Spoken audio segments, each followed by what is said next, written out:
Alors, coucou, me revoilou, c'est Zali Guidance. Donc, je vous rappelle que vous pouvez me laisser un message sur zaliguidance@gmail.com pour une guidance personnalisée. Et donc, je fais suite à ce que je vous ai lu sur la lune gibbeuse décroissante. On est en phase de lune décroissante qui forme un D. Et j'avais envie de faire un tirage sur les énergies, sur vos énergies à cette pleine lune, à cette lune décroissante qui suit la pleine lune, 5 jours après la pleine lune, enfin une semaine en gros, puisque c'était le 8, c'est la pleine lune, le 8, et nous sommes le 14, donc 6 jours. Et j'avais envie de voir quelles étaient vos énergies. Est-ce que les cartes ont quelque chose à nous conseiller? Donc je prends toujours l'oracle des lunes. Et nous allons faire un petit tirage concernant cette période pour voir les énergies qui nous attendent cette semaine ou ces 2 ou 3 jours, parce qu'elle ne va pas durer toute la semaine, la lune gibbeuse. Elle va s'arrêter mercredi. Ah, il y a déjà une première carte qui est tombée. 2 cartes qui sont tombées. Merci les guides. Donc nous avons la carte d'Artémis et le dernier quartier. Le dernier quartier qui va suivre la lune gibbeuse. Et Artémis, je vais vous lire donc ce qu'on nous dit sur Artémis 28. Et en fait, avec le dernier quartier, les guides nous avancent sur la signification, sur les énergies à venir à partir de mercredi. Donc, Artémis 28. Je tombe dessus. Déesse de la nature sauvage et de la chasse, Artémis est la protectrice des femmes et des accouchements. Selon différentes mythologies, la lune est associée à 3 déesses. Avec Hécate et Sélénée, Artémis est l'une d'elles. Son attribut est le croissant de lune, dévolu à la jeune fille, énergique et agile. Artémis est puissante, rapide, entourée d'animaux, veillant sur les femmes. Mais dès lors qu'on s'oppose à elle, elle se montre vindicative et cruelle. Un seul homme lui plut, Orion, qui mourut de sa main. Les histoires varient, certaines racontent qu'elle le tua accidentellement d'une flèche, d'autres que ce fut volontaire parce qu'il l'avait blessée. Cette carte recommande en tout cas d'être prudente et patiente. La précipitation, ou patient. La précipitation peut détruire ce qu'on désire le plus, comme Artémis avec Orion. Mon rituel, installe-toi à l'extérieur. Donc là, c'est les conseils qu'on vous donne. Installe-toi à l'extérieur dans un parc, dans un jardin ou sur un balcon, auprès de cette nature qu'Artémis protège. Écoute le bruit du vent dans les feuilles. Offre ton visage au soleil. Respire de longues minutes et pense à l'énergie que tu dépenses chaque jour pour réaliser tes projets.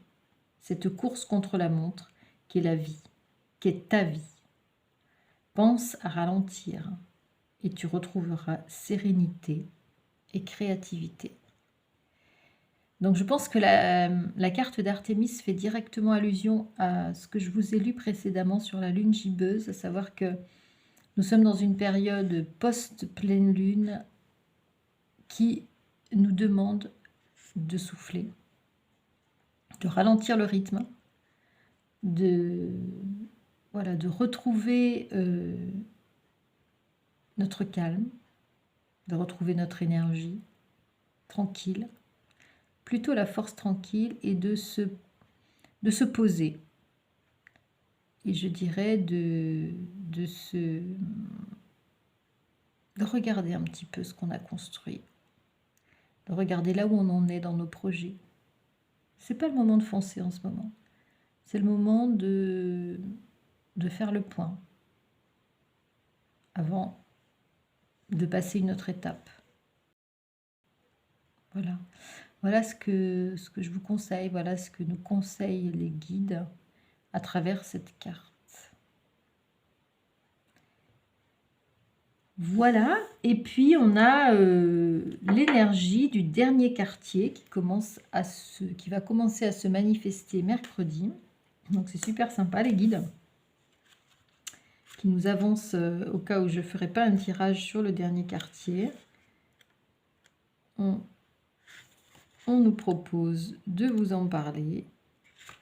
Intervenant 7 à 10 jours après la pleine lune, cette phase prend la forme d'un croissant orienté vers la gauche. C'est une période d'entre-deux. Nous sommes exactement à mi-chemin entre la pleine lune, qui nous a puissamment éclairés, et la nouvelle lune qui renferme tant de potentiel et de possibilités et de possibles.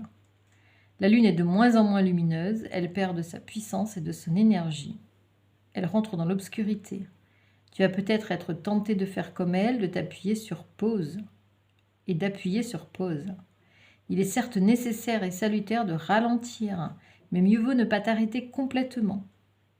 Profite de cet instant bénéfique à la réflexion pour regarder calmement vers l'avenir. C'est un petit peu ce que je vous disais tout à l'heure, faire le point pour repartir de plus belle après. Active-toi doucement, mais sûrement.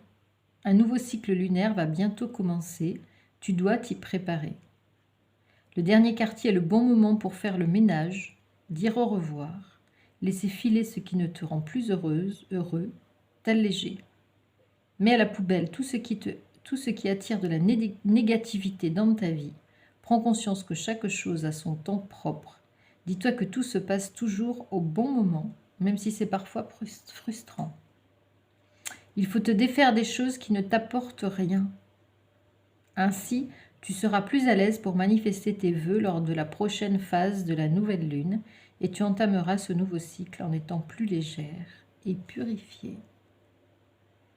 Donc voilà, on vous invite à ralentir le rythme et à faire le point sur vos projets d'avenir tranquillement, à continuer vos projets, mais tranquillement, en ayant du recul, en prenant de la hauteur par rapport à ce qui vous entrave aussi, ce qui vous empêche d'avancer.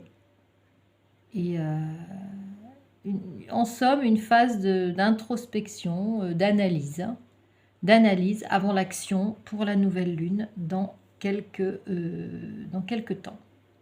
J'espère que cette guidance vous aura aidé, vous aura peut-être accompagné, vous aura appris des choses, en tout cas moi oui. Et voilà, je vous redis l'oracle que j'ai tiré aujourd'hui, l'oracle des lunes, qui est nouveau pour moi. Voilà, je vous souhaite une très belle soirée ou journée selon le moment où vous regardez la vidéo. Et je vous dis à très très vite. Bis bis.